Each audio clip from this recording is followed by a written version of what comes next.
Hello and welcome, beloved viewer. My name is Sylvia Becker-Hill. I'm the founder of the Becker-Hill Women's Empowerment School, an executive leadership trainer, publisher, artist, and a close friend and admirer of my special guest here today, Kristin Engvig, the founder and CEO of WIN, W-I-N, Women International Network. And we both became friends over the recent years because I had the honor to be a speaker for WIN 3 times, the first time in 2017 in Oslo, Norway, and then later 2018 in Rome, and last year in our first hybrid WINConference in Dubai. I'm so delighted, Kristin, to have you here today with me because we have chosen to share some valuable nuggets for you, beloved viewer, and the theme, the core word we chose for today's conversation is evolution. Evolution, the natural unfolding and growing of us as humanity. And we have here the focus, obviously, on women, women's leadership, and also the topics of diversity and inclusion in corporations. And Kristin Engvig is here, our expert in all of that today. Kristin, thank you so much for chiming in here from Rome. Kristin is in Rome, I'm in Southern California, and thanks to modern technology, time and space is not any longer an issue when women and leaders want to meet. Kristin, thank you so much. Thank you, Sylvia. It's an honor to be here with you today, and I'm so excited about our conversation. Yeah. And we both, in getting ready here, we both also are celebrating something special. We both, like sisters, are 25 years in business. 25 years, WIN has birthday. You are celebrating this year in September of 2022. We are recording this year. You are celebrating the 25th birthday. So let's go a bit on a history journey. Yeah. And enroll us all here into the story. How did you, a woman from Norway, decided to change the world with WIN? Yeah, Give us a bit your origin story 25 years ago. Take us back. Yeah, thank you. And of course, let's say one changes the world step by step, and also in concentric circles. So so let's go back in time. So I was this young woman, eager, excited, eager, inspired to do something, and I was also, I will say, started to travel the world, and that maybe I was had a slightly dose of naivety, because I really thought I could change the world, and well, I still think so actually, but at the time I knew perhaps less of all the obstacles and hinders that were there. But what I started to see when I traveled the world coming from a more egalitarian Norwegian was that the more I traveled, the more I was shocked by seeing how many women didn't actually have choice in their lives. And I mean choice to even choose who to marry, or the job, or education, healthcare, a lot of different things. And then I thought that was unfair, and because I had felt myself so lucky to have grown up with choice, and I felt I had been treated and heard and listened to also through my upbringing and my education. And I also worked in big corporate, and I realized that I wasn't always heard, seen, and valued, something I had experienced in my home. And that frustrated me tremendously, because I was good at my job. I knew how to do my job. So the content I knew, but the context was highly disturbing. And so thirdly, I was living in Italy for a while, and I was also very active in a local women's group, which became, I guess, a substitute of my family living abroad. And it was so amazing. And to network and to share and to care for each other was something that gave me incredible inspiration. So I guess those three things together, my traveling the world and seeing how not all women had choice, actually not all people, how many organizations and companies were not inclusive, and positively how amazing important it is to network and stay together. So I had two sort of negative triggers and one positive one that made me say one day, let's do a conference, let's get the women together and let's accelerate the change in the world, in the workplace, and in our very lives.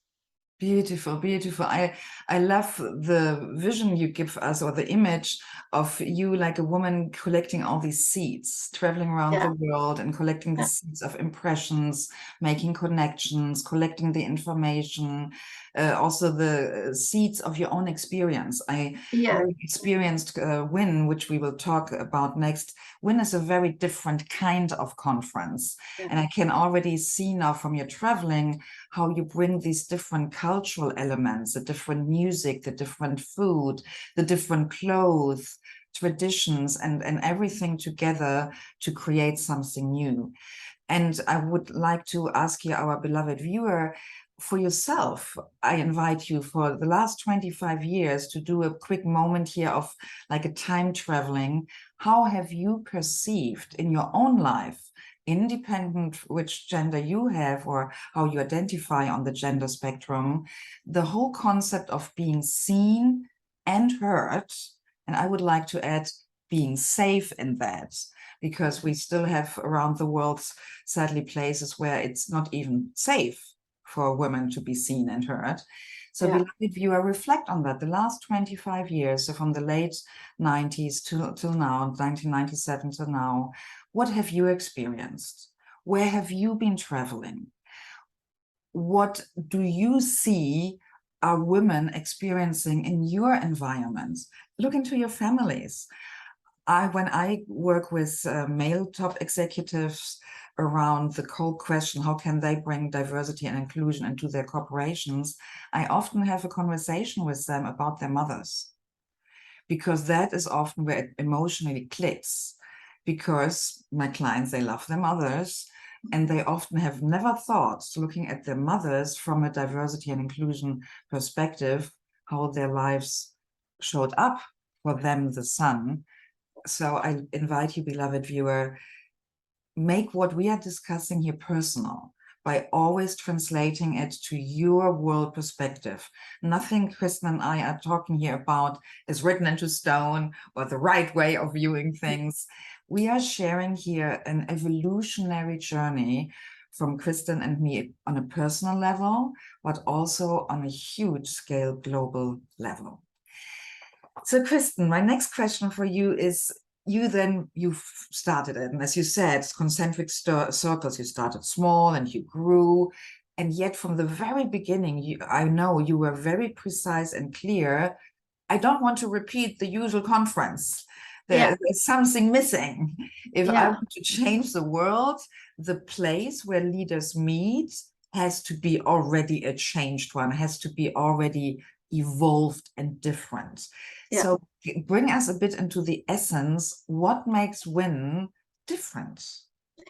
Yeah, it's very interesting, because sometimes I'm even thinking back, how on earth did I know all these things? And I did. And I saw very, very clearly that this event has to be global, because we have to bring people together of different nationalities and backgrounds. So I created a pillar number 1, it's called global. We can call it diverse also, because by global, I don't only mean national, global, but I also mean age groups, diverse ways of thinking, being, various sexual orientation, diverse pigmentation, whatever you name it. So it's a global, because I realized if we come together, we exchange, we have a common purpose, joint vision, we will be able to do so. And this is also a celebration of these meetings, that year after year, whether you're speaking on stage, working on the team, being part of it as a participant, all those different women are put together under one common theme and vision, and it works again and again. And it's a very peaceful conference. So in some ways, we are also giving a living example to that being possible. So that was something that was important to me. And already from the beginning. And another thing I saw in my generation and our generation, Sylvia, many women at that time, and it's still happening, had to adopt a very male way in order to have respect in the workplace. And I thought, could there be another way, or could it at least be possible for us to explore a more feminine way and propose that as an alternative? Maybe it doesn't work, maybe yes, but as a curious question, I was very interested in or exploring that individually and together. So I created a pillar called wholeness, which means the feminine and the masculine, wellness and productivity, intuition and analytical skills, and so on and so forth.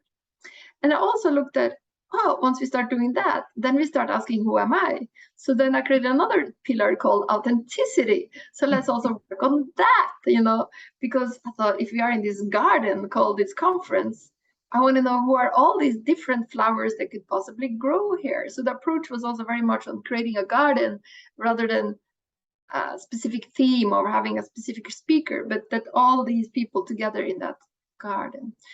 And then I created another pillar, which was a focus on the how. So an understanding that we are all interconnected. Hence, how I do what I do will, in this ripple, concentric circle, impact on everything else. And then I had enough of people complaining about unequal salaries and women being treated badly, although it's true, but still I wanted us at this event to focus on what's possible and how we can make the almost seemingly impossible possible. So that was yet another pillar. And then also a pillar on pragmatism. So just as we talk, we have amazing workshops to learn the new skills and to network with each other. So this is something that was created already from the start, and also a model of looking at the world, the workplace, and our very life in an interconnected type of system. So yeah. So it was a little, it sounds complex maybe, but it's also quite clear structure, and within that clear structure, there is also a very large opening for flow, and that has also been always the key to success at WIN, that it's creative. We can flow within that also rigid somehow structure. That's so beautiful. And beloved viewer, assuming that you are interested in your own learning and growth, assuming you go to events, conferences, assuming that you are a leader, I invite you to reflect back on your own experiences. Where have you been in the last 25 years? To which kind of big events and gatherings? What did you like about them? And what were you maybe missing? I remember very well when I came to WIN in Norway, in Oslo, the first time. I've been to a gazillion leadership conferences, corporate conferences, networking events, and literally stepping into the ante room, the hallway of before the main big auditorium room, I already registered a lot of details different. There were tables with lots of flowers. There were already, as a welcome, tables with foods of a level of looking yummy, then tasting yummy, and being so healthy. Little cocktail mini glasses full of smoothies and shakes and juices. And I was like, oh, that's interesting. I've never been welcomed to a conference with something like this. So for me, there were, when you say complex, for me, I never heard you saying that, the metaphor of the garden. It was literally the otherwise, standard, elegant / boring corporate conference space was transformed into a garden of color, of sensual, joyful little things.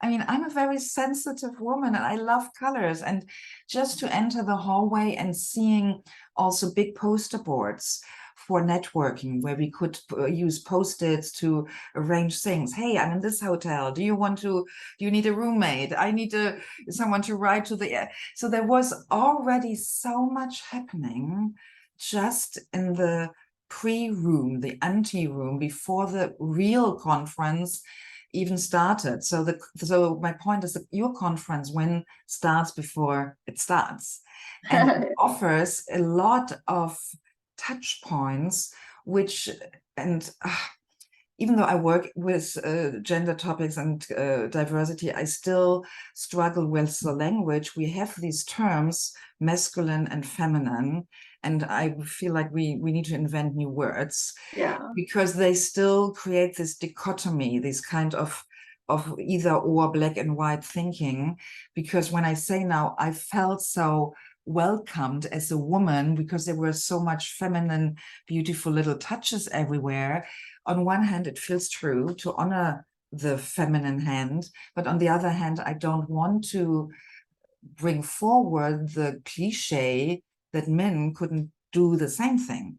I mean, hello, most of the well-known best chefs around the world, also in the health sector, are men. So my point is, what you did so brilliantly, and that was for me beautifully shocking throughout the conference, you brought in the body, the wellness, the health through food, but also through making the breaks longer.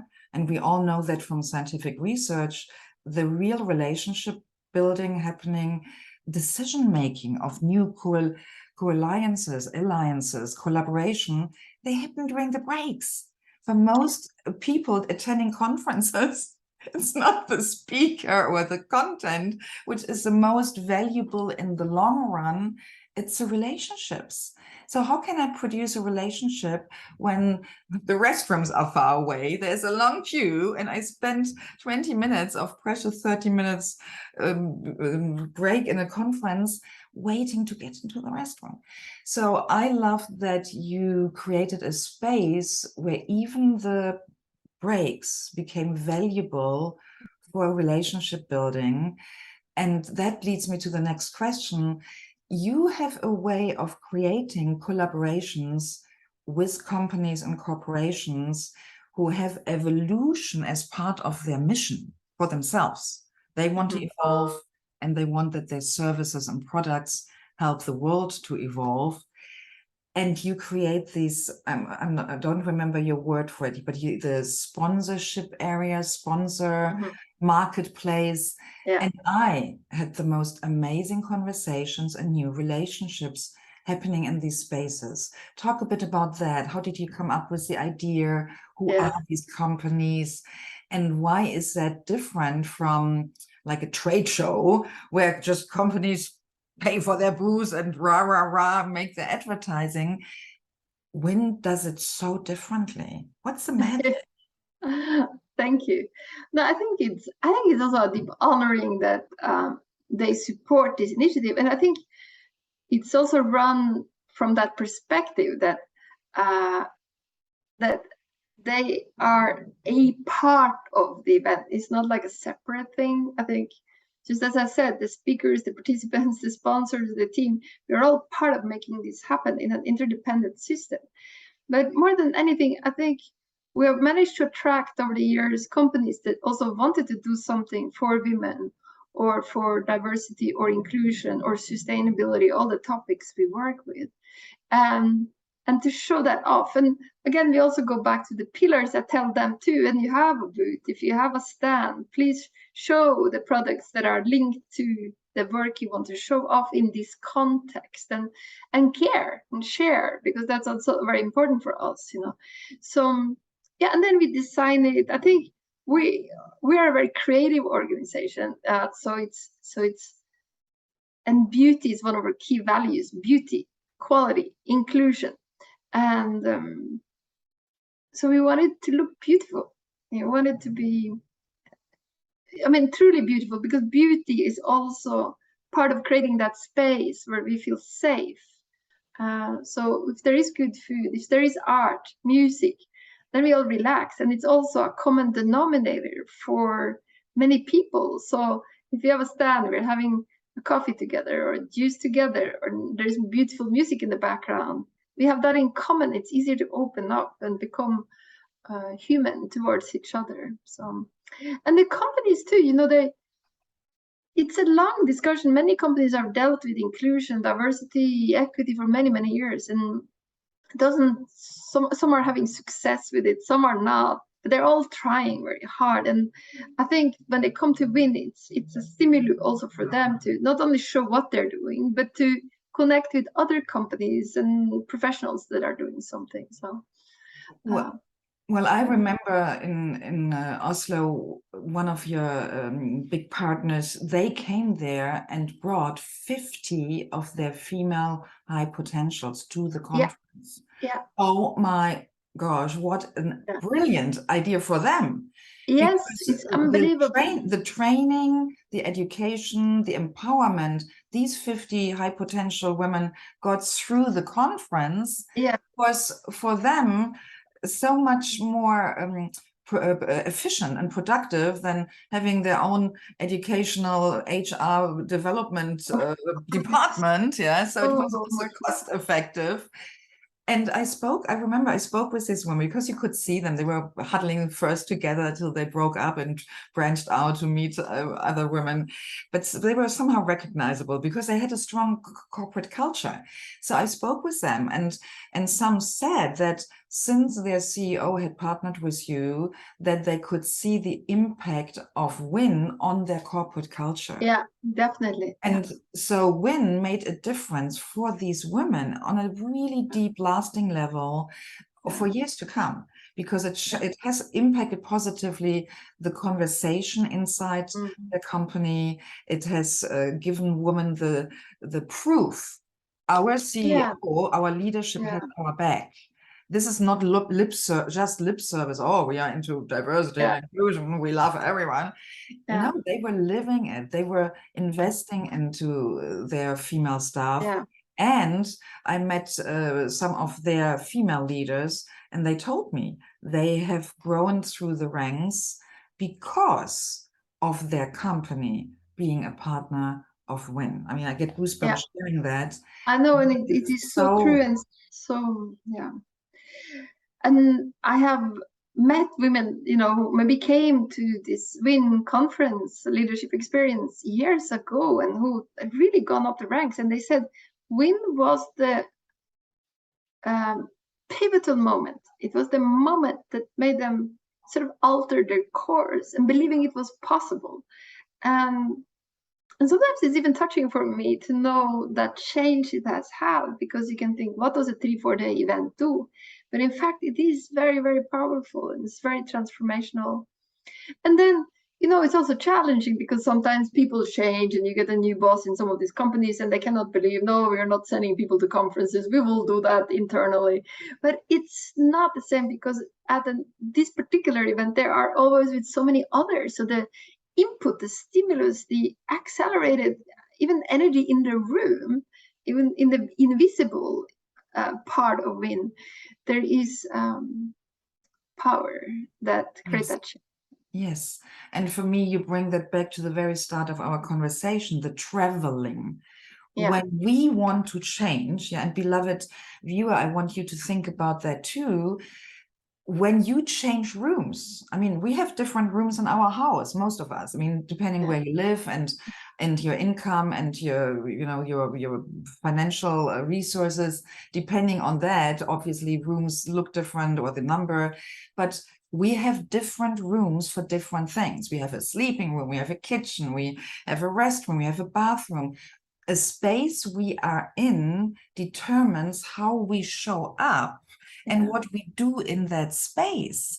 So if we always stay in the same space, if employees, leaders stay just in the same corporate building office, how do you want to facilitate deep transformation and get new creative, inspirational ideas into people's heads if the space is always the same space? For me, this is just such a no-brainer. This is, I love, for me, continuous learning is part of the commitment as a leader for our personal evolution. And to evolve, we need to change the space. And that is something you, Kristin, I'm not even sure how well you know it. You do it so perfectly with so many subtle things. For example, you use music. Every conference I've been uses music, but there's a huge difference if you have blaring out of loudspeakers some newest pop songs or some nice classic, well-known classic music, or having chosen live performing artists from a specific country where there's maybe politically something going on right now, or the country is where a partner of you is living and you have a delegation of that country in the room, and the musician artists come in their full traditional clothes on stage, and the whole conference doesn't start with a speech. It starts with 20 minutes of a traditional music of a country I've never been. It transports me. It shifts the space. And the boring, huge hotel conference room is like a holodeck from Star Trek. Yes, and yes. it transports me into a different space, which has an impact. I'm a student of applied neuroscience. It changes the brain state. It does. And that is why it's so important that companies invest into their high potentials, to send them to conferences, to experience an embodied way of learning. Because learning intellectually, we all just need our smartphones and stay at home in our home office. Google knows everything. YouTube teaches everything. But knowledge doesn't happen here just in the neocortex. It happens in the body. And for me, you are a conference designer who gives a lot of credit and space to the human body as the foundation for lasting transformation and learning. And that for me is why I'm so in love with your conference. And thank you. Yeah, it's also it's a it's a coming together space, and also I always wanted it to be that space where we can feel, sense, be, experience in a way a future world in which we can all stay together. Yeah. You're smiling so beautifully. This brings a new question up for me to bring a bit of humor. Are you willing to share something you tried, and it didn't work, like a blooper, like something where you were excited, oh, let's do this, and then it turned out into, no, we can't do that. I mean, what can I say? I think the most biggest experiment is in the. I think what I put on stage it's sort of works, but of course I'm also in some ways a creative artist, creating this and I also I'm a big sensor, so sometimes people get confused because I feel sense things and they don't know what I mean. So it's also this, sometimes I have problems because I haven't communicated in words everything to people who need mental messages. So I think that's been sometimes the most confusion, or people think I'm crazy because, when you start this journey with music and art and everything a little bit ahead of the time, it's just been more that people have thought, well, what's that lunatic thinking about? But I think there's I have also, I don't know, I'm a little bit serious person. I think that almost even in all those mistakes we sometimes do, I always thought that, that's the only thing this year could make it possible to do, because even to get the resources, some years we got a lot of resources, some other years less. But it's also been a training that even in a year where, let's say, we got a lot less sponsorship, but and hence less budget to do things, somehow we always managed. But then the challenge, and maybe that's interesting to all the viewers, is how to catch yourself in not making yourself a failure, but accept all these different things, even the highs. You have a conference with 1,000 people, lots of sponsors, and maybe another year, like these past years, it was a lot less suddenly, and that's also okay.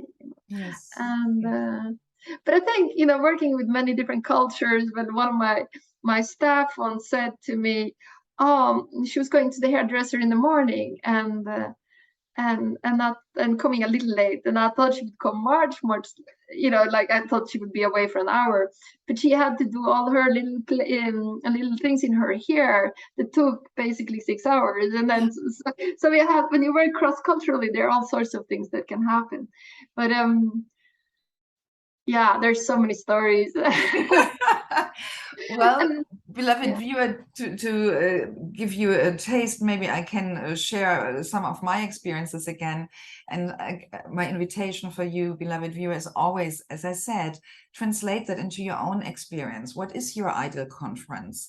What do you believe you need, your mind, your neocortex, and your body to really evolve and grow? Because, as I said, exchanging information, we have all access to information in the palm of our hand.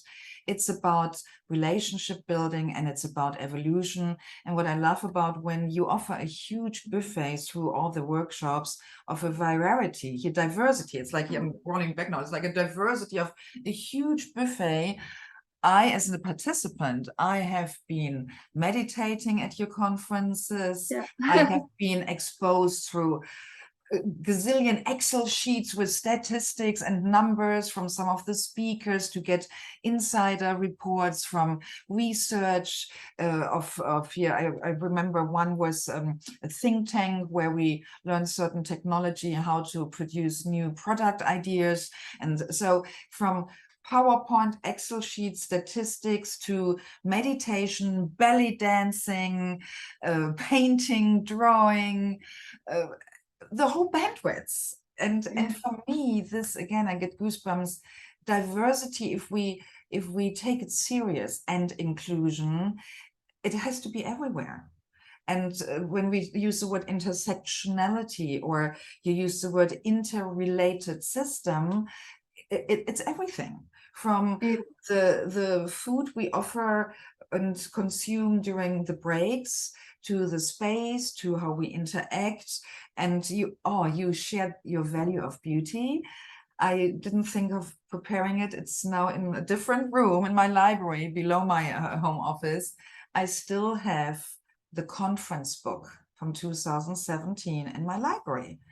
Normally, after conferences, after a few weeks, I throw flyers and things away to have space. But you produce a real beautiful, real book. And the gem in the book is that all participants were in it. I've never experienced that in any other conference. And I mean, beyond an Excel sheet of names and email addresses, there were photos and mini bios, which allowed me to manage my relationships for months or years to come. I'm a strong dreamer. I dream sometimes of people I haven't seen in years. I can go back to your book and look up, what was her name? What was her name? Which country was she in? I know. Such a deep connection. Who was she? And then I find her. And then I can go to LinkedIn and check out, is she still, active? So for me, this, you embody what you want to create in the world. To quote now the cliche quote from Gandhi, you have to be the change you want to see in the world. And WIN does that. Going back to what you said, why is it worth for companies to invest sending teams to you, men and women? They can experience the future while they are at WIN. Yeah. Wow. And wow. this is, it's big, because I'll say it's even in the vibration of the event, it's the future already. And it's also a future where it's a future that is a possible future, let's say, because you can have many scenarios, right? But that possible future is so unbelievable to have experienced, because once you've experienced it once, you know then also in your life what can be possible. And that's why I think it's so powerful, because maybe you've seen one person, but you're WIN, there are hundreds of people, and that is like, you can't be wrong then, because so many others are there. And that is, I think, is the power. The power is in the collective. Okay, it's in the design, it's in the structure, and the directing, as sort of the artistic directing of it, and it's in all the people come together and who correspond and respond to it, so that we then within the structure can co-create the experience together. So. Yeah, I felt beautiful, intense emotions arising in me while you were speaking. And I invite you, beloved viewer, to think about things in your life where your mind says immediately, oh, that's not possible. That's a great idea. Would be love to have that, be that, live that, but we have seen time and again, this is not possible. And I know, Kristin, you have heard that sometimes from even well-meaning advisors when you came with, I want to do this at the next conference. Oh no, this is not possible. So our brain needs proof that things are possible. So imagine, beloved viewer, you go into a space where suddenly something you believed impossible, you're experiencing it. That's a proof that it's possible, and something, a wheel in our brain just turns, a switch turns into the other direction, and then it's as if you go through a door and the door then closes behind you. You can't go back believing it's not possible after you experienced it is possible.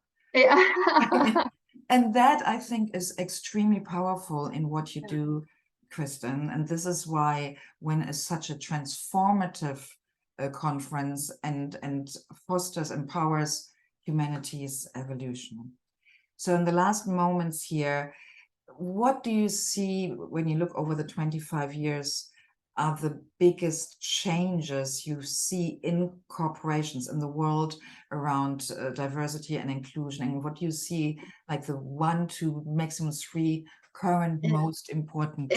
Most important. I think the most positive thing I see is that so many more women have woken up, and men too. So it's more that both women and men have woken up more to the value of the feminine, which means valuing ourselves as well, you know, because sometimes that was also the issue. So, and how now companies around the world are putting this on the agenda, governments are putting it on the agenda, it's all over. So that's extremely positive.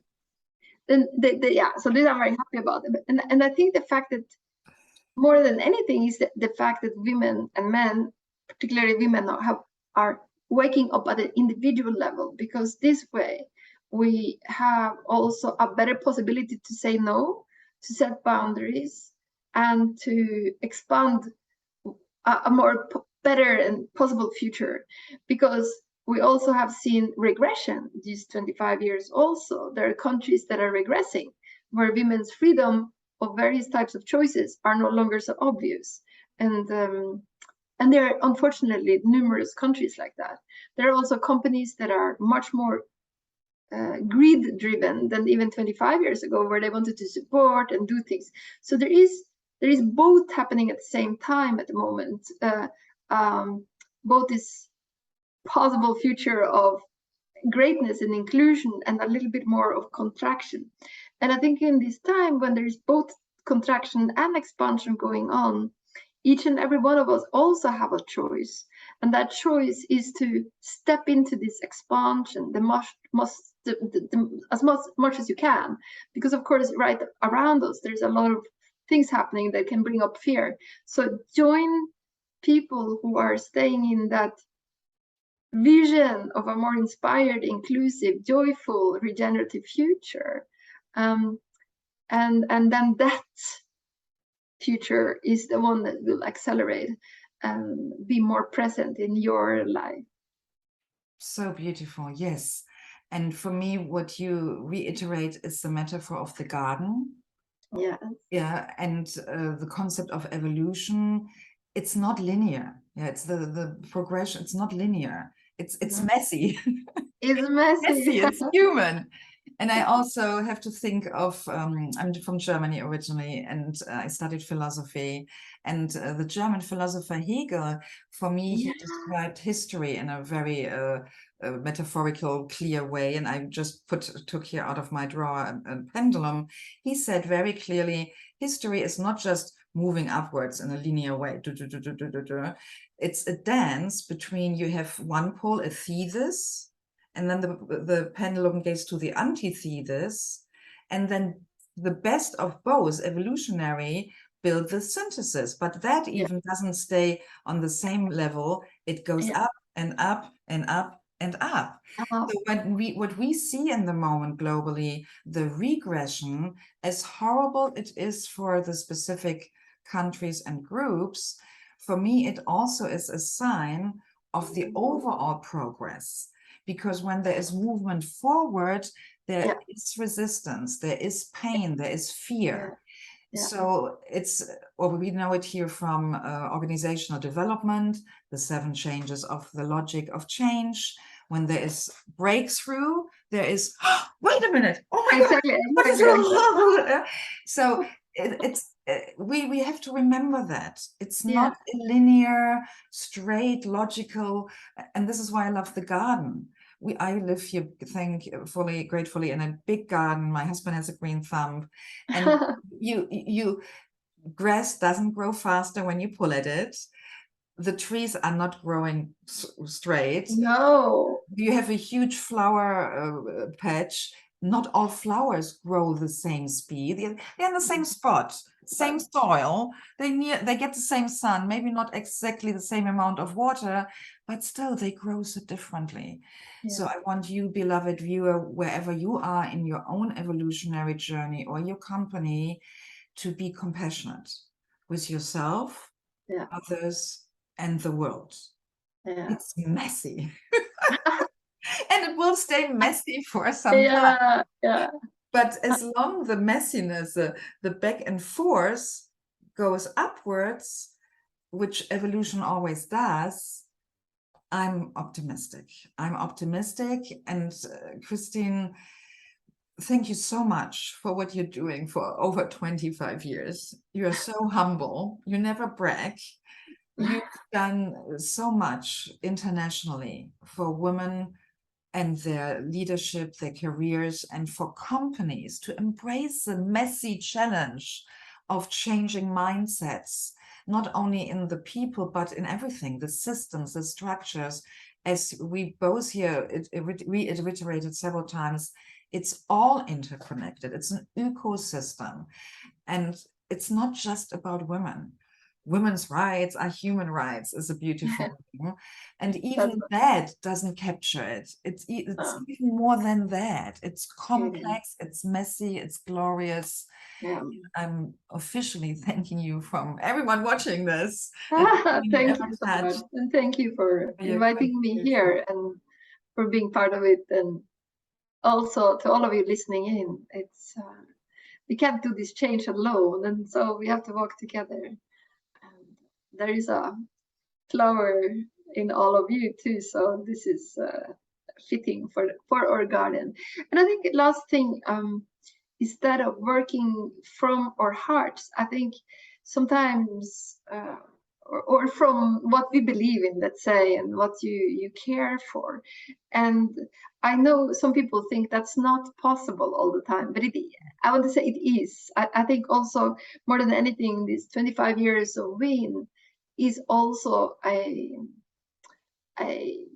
physicalization of this vision, and a way that it is not even an event, but it's also how it came about, is an example that it is possible to work together, people from different countries, and to work with your heart in the right place, to actually really care and to share, and that is possible, and that in itself is a celebration. And you pointed out so brilliantly just a few seconds ago, it's about what we believe. And that we always work from what we believe. If we believe it's not possible, well, then we work from the place of it's not possible and create accordingly our businesses and corporations and circles and societies. So, beloved viewer, this is now the dare or call to action I have here for you to check in. What do you believe is possible? And if what you believe is possible is aligned with your dream. And if it's not aligned with your dream, maybe there's some opportunity here to hopefully get inspired by our conversation to choose what you want to believe in alignment with your dreams, because maybe magic might happen with a lot of work and efforts over 25 years. Beloved viewer, if you want to connect with Kristin, she is active on LinkedIn. I think that is safe to say the most sustainable long-term platform where people can find you, Kristin, right? And when they follow you or connect with you, they will also get any kind of updates of dates for future conferences and meetings. And so, beloved viewer, please reach out if you like to Kristin Engvig or to me, Sylvia Becker-Hill, on LinkedIn. We would be delighted to hear from you and your thoughts, because it's about you. It's not about Kristin or me. It's about you. You matter. And Kristin and I, and please say your own words to that. I believe, I'm now saying it personally, I believe in the essence of our hearts, we are already all aligned. Yeah. Beautiful.